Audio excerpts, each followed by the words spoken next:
টি-20 ফরম্যাটে ভারত পাকিস্তান মুখোমুখি হয়েছে 16 বার, তার মধ্যে ভারতের জয় 13 বার, পাকিস্তানের 3 বার। নামে বিশ্বকাপ আছে এমন আইসিসি ইভেন্টে ছেলেদের জাতীয় দলের অবভিয়াসলি ভারত পাকিস্তান মুখোমুখি হয়েছে 16 বার। সেইখানে ভারত জিতেছে 15 বার, পাকিস্তান মাত্র 1 বার। ওয়ানডে বিশ্বকাপে 8 ম্যাচের 8টাই ভারত জিতেছে, টি-20 বিশ্বকাপে 8 ম্যাচের 7টা ভারত জিতেছে, একটা পাকিস্তান জিতেছে। আর যদি টি-20 ফরম্যাটের সর্বশেষ হিসাবটাও ধরেন, এই তো গেল বছর কয়েক মাস আগেই এশিয়া কাপে 3 রোববারে এই দুইটা দল পরস্পরের মুখোমুখি হয়েছিল এবং সেই 15 দিনের 3 লড়াইয়ের 3টাই ভারত জিতেছে। ফলে আজকে কলম্বোতে টি-20 বিশ্বকাপে ভারত পাকিস্তানের এই ম্যাচটাতে ভারত যে সংশয়াতীত ফেভারিট এবং আরও একবার যে পাকিস্তানকে তারা দুমড়ে মুচড়ে জয় তুলে নেবার ব্যাপারে আত্মবিশ্বাসী, ওমনটা আপনি বলতেই পারেন। আপনি বলতেই পারেন সূর্যা কুমার যাদব ভারতের ক্যাপ্টেন গত ওই যে এশিয়া কাপে আমি যেটা বলছিলাম 15 দিনে 3 জয়ের মধ্যে তিনি বলছিলেন সাংবাদিকদের যে কিসের রাইভালরির কথা বলছেন, কিন্তু ভারত পাকিস্তান ম্যাচের সাম্প্রতিক রেজাল্ট যেরকম এক পেশে তাতে তো স্পোর্টিং রাইভালরি বলে কিছু থাকছে না। খুবই সত্যি কথা। কিন্তু ভারত পাকিস্তান ম্যাচ কি শুধু স্পোর্টিং রাইভালরি, শুধুমাত্র ক্রিকেট মাঠের প্রতিদ্বন্দ্বিতা? ব্যাপারটা তো আর সেটা নয়। ফলে আজকেও যখন ভারত পাকিস্তান মুখোমুখি হচ্ছে এই তো কয়েক ঘন্টা পরেই, সেই ম্যাচটাকে ঘিরেও উত্তেজনা রোমাঞ্চ একেবারে তুঙ্গে।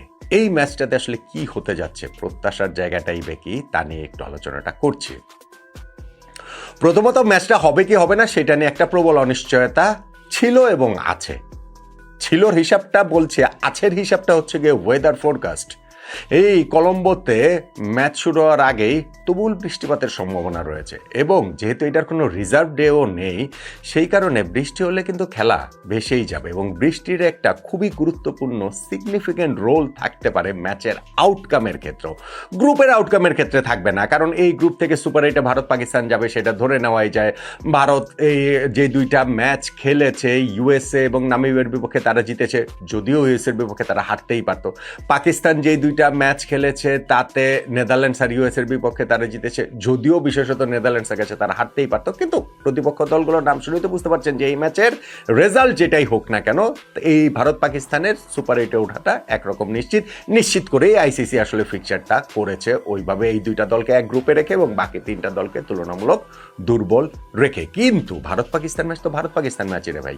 এই একটা ম্যাচের জয় কিংবা পরাজয় ওই দুই দেশের কাছে, ওই দুই দেশের মানুষের কাছে, সমর্থকদের কাছে তো বটেই, ইনফ্যাক্ট নিরপেক্ষ ক্রিকেট প্রেমীদের কাছেও it means a lot. So এই ম্যাচটার দিকে আলাদা করে সেই দৃষ্টিটা থাকবে। বৃষ্টি যদি বাগড়া না দেয়, এইটাই একটা অনিশ্চয়তার জায়গা এখনো আছে। আর ছিল যেটা আমি বলছি সেটা হচ্ছে পাকিস্তানের সেই নাটক। ওই যে পাকিস্তান ভারতের বিপক্ষে ম্যাচ খেলবে না, বাংলাদেশ টি-20 ওয়ার্ল্ড কাপ থেকে যেইভাবে বাংলাদেশকে আসলে সরে যেতে হয়েছে, বাংলাদেশ অন্যায়ের শিকার হয়েছে, পাকিস্তান তখন যে নাটক করেছে। কিন্তু যখন বাংলাদেশকেই বাদ দেওয়ার প্রক্রিয়াটা চলছিল সেই সময় যদি পাকিস্তান বলতো যে বাংলাদেশকে বাদ দিলে ভারতের বিপক্ষে ম্যাচ আমরা খেলবো না, তাহলে বাংলাদেশকে টি-20 ওয়ার্ল্ড কাপ থেকে বাদ পড়তে হয় না। আমি 500% শিওর, আপনি মাথা ঠান্ডা করে ভেবে দেখেন, আপনিও শিওর হয়ে যাবেন। পাকিস্তান পুরোটাই জাস্ট নাটক করেছে। পাকিস্তান তারা তাদের রাজনৈতিক ফায়দা লোটার জন্য ভারত পাকিস্তান বাংলাদেশ এই অঞ্চলের ক্রিকেট রাজনীতি সব তো মিলেমিশে একাকার, সেইটারই বলি আসলে বাংলাদেশ ক্রিকেট হয়েছে। এবং তারপরে গিয়ে ওই যে আমাদের ক্রিকেট বোর্ড প্রেসিডেন্ট আমল ইসলাম বুলবুল ভাই, তার মধ্যস্থতায় নাকি ভারত পাকিস্তান ম্যাচ হচ্ছে, পাকিস্তান রাজি হয়েছে। তখন আবার তিনি বলছিলেন এই ম্যাচে উপস্থিত থাকবেন সব দেশের ক্রিকেট প্রধানরা, এশিয়ান দেশগুলার এটা চায় আইসিসি, এশিয়া যেহেতু ক্রিকেটের সবচেয়ে বড় বাজার। কিন্তু বুলবুল এখন আর বলছে না বাংলাদেশ নাই, এখানে আমি থাকবো না, এখানে আমি যাব কেন যাব, শুধু বসে থাকবো কেন? ভাই এইটাও নাটক, এইটাও অ্যাবসলিউট নাটক। কেননা যদি 12ই ফেব্রুয়ারি বাংলাদেশে জাতীয় সংসদ নির্বাচন হয়েছে সেইখানকার রেজাল্ট যদি অন্যরকম হতো না, বুলবুল ভাই লাফাতে শ্রীলঙ্কা চলে যেতেন, কোনো রকম কোনো ভুল নেই। এখন যেহেতু রেজাল্টটা তাদের প্রত্যাশিত হয় নাই, ক্রিকেট বোর্ড ওই যে সরকার তাদের সঙ্গেই তো একটু চলতে হয় মিলিয়ে টিলিয়ে, ফলে এখন না গিয়ে নিজেদের কি কিভাবে এই বোর্ডে থাকাটা যায় সেই পায়তারাটা করছেন। যাক, ঠিক আছে, সেটা অন্য আলোচনা, ওইটা আমি অন্য ভিডিওতে করেছি যে ভাই এখন এই জায়গাটাতে উনি যেটা ক্রিকেট কূটনীতি নিয়ে এত বড় বড় কথা বলেছেন, এখানটাতে আইসিসির চেয়ারম্যান জয় শাহও থাকবেন, ভারতীয় ক্রিকেট বোর্ডের প্রেসিডেন্ট বেথুন মানাসও থাকবেন, পাকিস্তান ক্রিকেট বোর্ডের ওই যে চেয়ারম্যান মহসিন নাকভি থাকবেন, শ্রীলঙ্কা ক্রিকেটের চেয়ারম্যান শাম্মী সিলভাও থাকবেন, বাংলাদেশ ক্রিকেট বোর্ডের প্রেসিডেন্ট আমিনুল ইসলাম বুলবুল ভাই থাকবেন না। নির্বাচনের ফলাফল যদি আমাদের জাতীয় সংসদ নির্বাচনের ফলাফল অন্যরকম হলে বুলবুল ভাইও থাকতেন, অন্য আলোচনায় বাদ দিলাম ওইটা। এখন ম্যাচের যে জায়গাটা, ভারত পাকিস্তান ম্যাচের ওই জায়গাগুলোতে কি কি জিনিস আমি বলছিলাম যে এক্সপেকটেশন, আমার প্রথম এক্সপেকটেশন টসের সময় ভারত এবং পাকিস্তানের ক্যাপ্টেন যেন হ্যান্ডশেক করেন, ম্যাচের শেষে দুই দলের ক্রিকেটাররা সবাই যেন হ্যান্ডশেক করেন। ভাই এইটা একটা স্পোর্টস ফিল্ড, আমি জানি যে রাজনীতির বাইরে কিছু নাই, আমি জানি যে গত বছরের কনটেক্সটটা কী ছিল, সেই যে কাশ্মীরে পেহেলগামের হামলার পরে ভারত পাকিস্তান প্রথম খেলতে নেমেছিল, রাজনৈতিক উত্তেজনা অত্যন্ত একেবারে তুঙ্গে ছিল, কিন্তু আমার কথাটা সিম্পল যে হ্যাঁ, রাজনৈতিক কারণে যদি এরকম হয় যে আমরা খেলবো না, খেলেন না, ভারত পাকিস্তান ম্যাচ হবে না, হলো না, কিন্তু ম্যাচ যদি হয় তাহলে ওই স্পোর্টিং জেস্চারটা দেখাতে হবে, সেই স্পোর্টিং জেস্চারটা দেখানো উচিত, অবশ্যই হ্যান্ডশেকটা করা উচিত।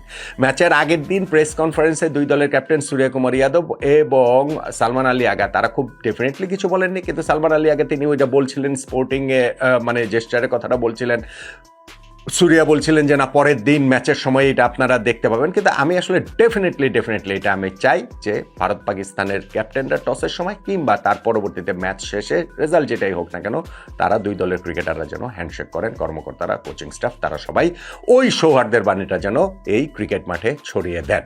যদি আপনারা না খেলতেন না, কিন্তু যখন খেলছেন তখন আসলে হ্যান্ডশেক করাটাই ক্রিকেটীয় রীতি, সভ্যতা, ভব্যতা আমাদেরকে আসলে সেইটাই শেখায়।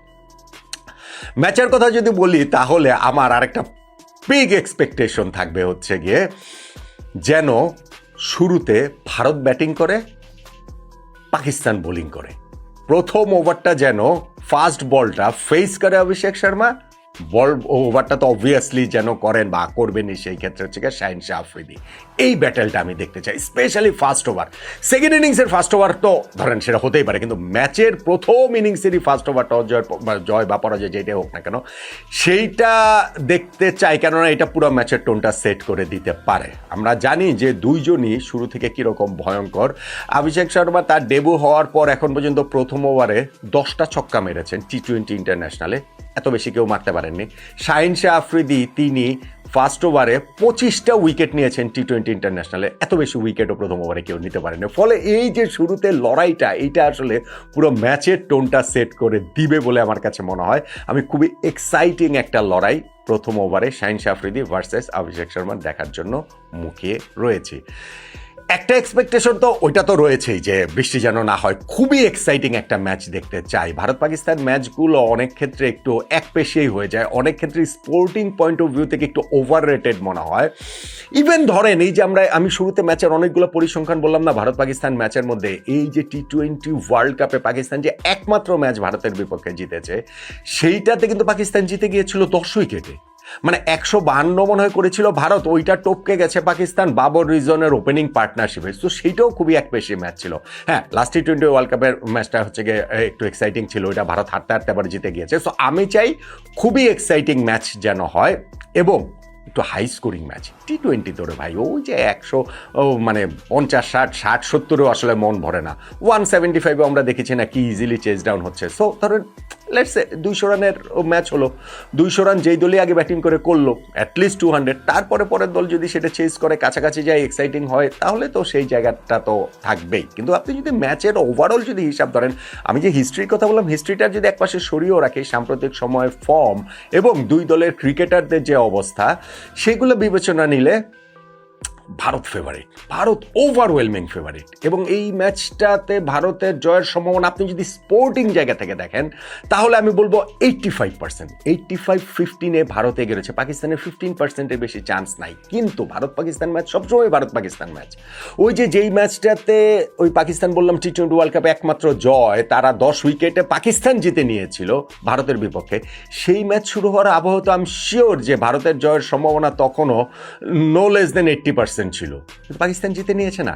কারণ ভারত পাকিস্তান ম্যাচে আরও অনেক কিছু আসলে ইনভলভ থাকে, সেইগুলো সব কিছু বিবেচনা করলে আমি 85-15 বলবো না, কিন্তু সব মাথায় নিয়ে সব বিবেচনায় রেখে সব কিছুর পরও আমি আসলে পাকিস্তানকে অনেক এগিয়ে দিলেও 30%-এ বেশি দিতে পারি না ভাই। 30% দিলেও কিন্তু ওদেরটা ডাবল করে দিলাম। স্পোর্টিং পয়েন্ট অফ ভিউ থেকে তাদের 15% জয়ের চান্স, কিন্তু আমি ওই সব বিবেচনায় নিয়ে তাদেরটা ডাবল করে দিয়ে কিছুটা প্রত্যাশার জায়গাও রয়েছে যে না, একটা এক্সাইটিং ম্যাচ হোক ভাই। 15% যেই দলের জয়ের সম্ভাবনা, সেই দল আর কি এক্সাইটিং ম্যাচ উপহার দেবে, সেই কারণে তাদেরটা ডাবল করে দিয়ে 30% করে দিলাম।